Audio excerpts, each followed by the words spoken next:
High, garden লাভার চ্যানেলে তোমাদের সবাইকে স্বাগত।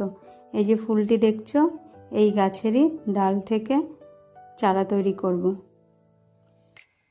এখন বর্ষাকাল, এখনই কাটিং থেকে চারা তৈরি করার একদম উপযুক্ত সময়। এই যে ডালটি নিয়েছি, একটু বাদামি কালারের ডাল নেবে। সবুজ সবুজ কালারের ডাল নিলে তার থেকে চারা ভালো তৈরি হবে না। তারপর ডালের সাইডে যে ছোট ছোট ডালগুলো, পাতাগুলো আছে, ওগুলোকে বাদ দিয়ে দেবে।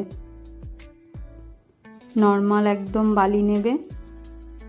ওই বালি একটা টবের মধ্যে আমি নিয়ে নিয়েছি। তারপর অ্যালোভেরা জেল নেবে,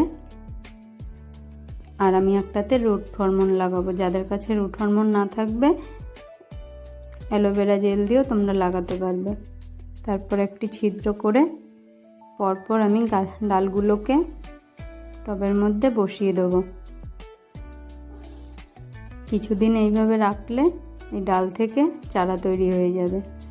এই যে হাত দিয়ে একটু বালিটা সেট করে দেবে যাতে ডালগুলো না নড়ে যায়।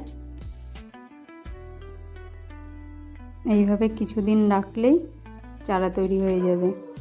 তারপর কিছুটা জল দিয়ে দেবে, ব্যাস এইভাবে কিছুদিন রেখে দেবে। ভিডিওটি কেমন লাগলো অবশ্যই জানিও।